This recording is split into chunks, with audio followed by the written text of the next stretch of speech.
যে আমরা রাষ্ট্রের মধ্যে আমরা মতামত দিতে পারি, জনগণ নাগরিকরা মতামত দিতে পারে এই ক্ষমতা কাঠামোর মধ্যে শুধুমাত্র ভোট প্রক্রিয়ার মধ্য দিয়ে।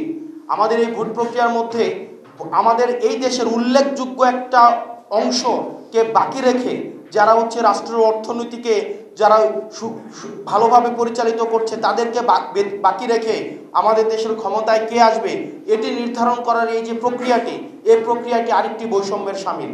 সেজন্য যারা যেসব রেমিটেন্স যোদ্ধারা আমাদের রেমিটেন্স শাটডাউনের মধ্য দিয়ে হাসিনার পতনকে ত্বরান্বিত করেছে, যেসব রেমিটেন্স যোদ্ধারা দুবাই, ওমান, বাহরাইন, কাতার থেকে শুরু করে মধ্যপ্রাচ্যে পুরোটা শুরু করে ইউএসএতে আমাদের যেসব পৃথিবীর যে প্রান্তে আমাদের রেমিটেন্স যোদ্ধারা রয়েছে তাদের প্রতি আমাদের সম্মান জানানোর জন্য আমরা চাই আগামী নির্বাচনে তাদের ভোটাধিকারকে স্বীকৃতি দিতে হবে এবং সেটির জন্য নির্বাচন কমিশন যেন খুব দ্রুততম সময়ের মধ্যে যথাযথ ব্যবস্থা নেয়, সেটির জন্য হচ্ছে আমরা তাদের সুদৃষ্টি আশা করছি।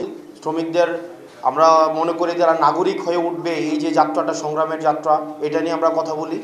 দুর্ভাগ্যজনক বিষয় হচ্ছে যে আমাদের দেশের শ্রমিকরা শুধুমাত্র সংখ্যায় আছে, কাগজে কলমে আছে, কিন্তু তাদের যে মূল্যায়নের যে জায়গাটা, তাদের কথা বলার যে জায়গাটা, তাদের অধিকারের জায়গাটা আমরা এত বছর পরেও আমরা প্রতিষ্ঠিত করতে পারিনি। কারণ আমাদের দেশে যে ক্ষমতায় যারা যায় তারা দুর্ভাগ্যবশত সিস্টেমেটিক কারণে অলিগার্ক শ্রেণীর কাছে হচ্ছে তাদের মস্তিষ্ক এবং মেরুদণ্ডকে বর্গাদিত হয়। আমাদের দেশে যে ভোটের যে সংস্কৃতি, এই ভোটের সংস্কৃতির কারণে আমাদের দেশের অলিগার্ক শ্রেণীর কাছে নিজের মেরুদণ্ডকে বর্গা দিয়ে তারপর হচ্ছে ক্ষমতায় যেতে হয়, যার ফলে শ্রমিকদের অধিকার বছরের পর বছর, যুগের পর যুগ তারা বঞ্চিত হয়ে এসছে এবং তারা দিন শেষে শুধুমাত্র সংখ্যায় খাতা কলমে থেকে গিয়েছে। আমরা আমাদের জায়গা থেকে আমরা গঠনের পরে, আমাদের দল গঠনের পরেই আমরা যেই জায়গাটি প্রতিশ্রুতিবদ্ধ সেটি হচ্ছে রাষ্ট্রের এবং এই ভূখণ্ডের প্রত্যেকটা মানুষ নাগরিক হয়ে উঠবে, প্রত্যেকটা শ্রমিক নাগরিক হয়ে উঠবে। কারণ রাষ্ট্রের কাছে নাগরিকের অধিকার রয়েছে।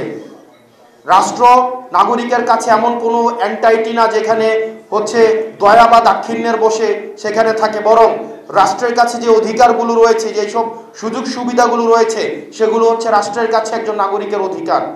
আমরা দেখেছি আমাদের ফেসিবাদকালীন সময়ে আমাদেরকে মাঝে মাঝেই যারা ক্ষমতায় ছিল, হাসিনা বলতো আমাদেরকে এটা দিয়েছে, ওইটা দিয়েছে, আমাদেরকে খাইয়ে রেখেছে, পরিয়ে রেখেছে।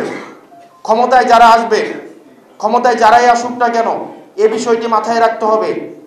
আপনি যারা ক্ষমতায় আসে, আপনি শ্রমিকদেরকে, নাগরিকদেরকে আপনি যেটা দেন সেটা কোনো দয়া দাক্ষিণ্য নয়, বরং এটা হচ্ছে আপনি এই কমিটমেন্ট দিয়েই, এটা আপনার কর্তব্য, এটা আপনার দায়িত্ব, এই কর্তব্য এবং দায়িত্বের কমিটমেন্ট দিয়েই হচ্ছে আপনি ক্ষমতায় আসেন। সেই জায়গা থেকে আমরা আমাদের জায়গা থেকে চেষ্টা করব এই শ্রমিকদের সাথে রাষ্ট্রের যে সম্পর্কটা, এটা যেন নাগরিকের সাথে রাষ্ট্রের সম্পর্ক হয় এবং একজন নাগরিক রাষ্ট্রের কাছ থেকে যে ধরনের সুযোগ সুবিধা প্রাপ্য, সেই প্রাপ্য সুযোগ সুবিধাগুলো যেন আমরা নিশ্চিত করতে পারি। দ্বিতীয়ত, আমরা শ্রমিক দিবস নিয়ে যখন কথা বলি তখন শুধুমাত্র আমরা বাংলাদেশের শ্রমিকদের নিয়ে কথা বলি, কিন্তু আমাদের যেই প্রবাসে যেই শ্রমিকরা রয়েছে, আপনারা দেখেছেন বছরের পর বছর, যুগের পর যুগ তারা হচ্ছে আমাদের দেশের অর্থনৈতিক চাকা সচল রাখার জন্য পরিবার বিবর্জিত একটা বাস্তবতার মধ্যে তারা দিনাতিপাত করতে হয়।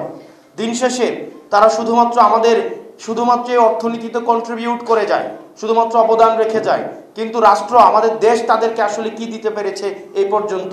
তারা যখন দেশে ফেরত আসে, তারা যখন আর কর্মক্ষম থাকে না, তখন তারা হয়ে যায় পরিবারের বোঝা। 25 বছর 30 বছর পর্যন্ত প্রবাস জীবন কাটায়।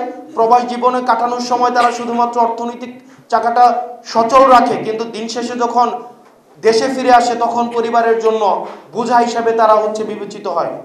আমরা আমাদের জায়গা থেকে এই বিষয়গুলোকেও আমাদের হচ্ছে বিবেচনা করতে হবে। আমরা সেই জন্য আমাদের এই যে প্রবাসী যারা রয়েছে তারাও যেন শুধুমাত্র সংখ্যায় না থাকে, বরং এই ক্ষমতা নির্ধারণে, মতামত নির্ধারণে তাদেরও যেন একটি ভূমিকা থাকে। সেজন্য আমরা চাচ্ছি, আমরা আমাদের জায়গা থেকে প্রস্তাবনাও দিয়েছি, পরবর্তী নির্বাচন বা পরবর্তী সবসময়ে যেন তাদের ভোটের মূল্যায়নটি হয়। কারণ আপনারা জানেন যে আমরা রাষ্ট্রের মধ্যে আমরা মতামত দিতে পারি, জনগণ নাগরিকরা মতামত দিতে পারে এই ক্ষমতা কাঠামোর মধ্যে শুধুমাত্র ভোট প্রক্রিয়ার মধ্য দিয়ে। আমাদের এই ভোট প্রক্রিয়ার মধ্যে আমাদের এই দেশের উল্লেখযোগ্য একটা অংশকে বাকি রেখে যারা হচ্ছে রাষ্ট্রের অর্থনীতিকে যারা ভালোভাবে পরিচালিত করছে তাদেরকে বাকি রেখে আমাদের দেশের ক্ষমতায় কে আসবে এটি নির্ধারণ করার এই যে প্রক্রিয়াটি, এই প্রক্রিয়াটি আরেকটি বৈষম্যের শামিল।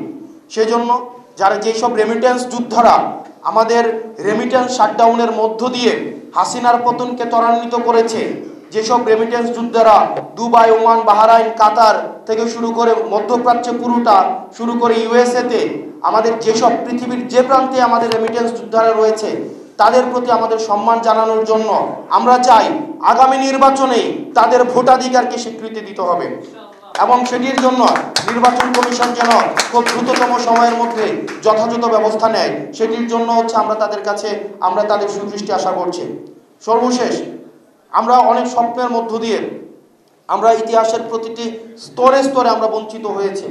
47 পরবর্তী সময়ে আমরা বঞ্চিত হয়েছি, 71 পরবর্তী সময়ে আমরা বঞ্চিত হয়েছি, 90 পরবর্তী সময়ে আমরা বঞ্চিত হয়েছি।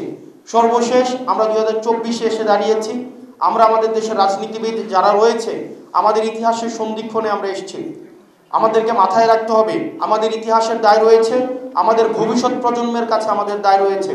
অতীত প্রজন্মকে আমরা যখন যেভাবে বর্তমানের কাঠগড়ায় দাঁড় করিয়ে আমরা তাদেরকে প্রশ্নবিদ্ধ করছি, তাদের নেতৃত্বকে আমরা প্রশ্নবিদ্ধ করছি, ঠিক একইভাবে আমরা এই আজকে ইতিহাসের সন্ধিক্ষণে দাঁড়িয়ে আমরা যদি এই সংস্কার এবং একটা প্রপার ডেমোক্রেটিক ট্রান্সফরমেশনের বিষয়গুলোকে যদি আমরা যথাযথ মীমাংসা না করতে পারি তাহলে ভবিষ্যতের কাঠগড়ায় ভবিষ্যৎ প্রজন্মের কাছে আমরা প্রশ্নবিদ্ধ হব।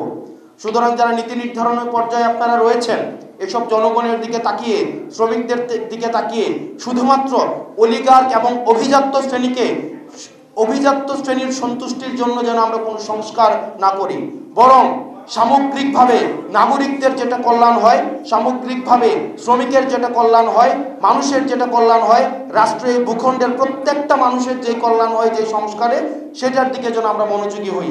শুধুমাত্র সাময়িক কোনো ধরনের সমাধানের জন্য যেন আমাদের কল্যাণ না হয়, আমরা যেন সংস্কারমুখী না হই, বরং আমাদের কল্যাণ যেন, আমাদের সংস্কারগুলো যেন সুদূর প্রসারী হয়ে থাকে, যেটি আমাদের দল মত নির্বিশেষে রাষ্ট্রের জন্য যেন কল্যাণ হয়। শুধুমাত্র কোন সংস্কারে আমাদের দল বেনিফিটেড হবে, যে সংস্কার দিয়ে শুধুমাত্র আমরা এই ক্ষমতার বৈতরণীকে অবতীর্ণ হতে পারবো, এটার দিকে যেন আমরা মনোযোগী না হই, বরং যেই সংস্কার আমাদের ভবিষ্যৎ প্রজন্মের কাছে আমাদের কমিটমেন্ট আমাদের দেয়া আছে।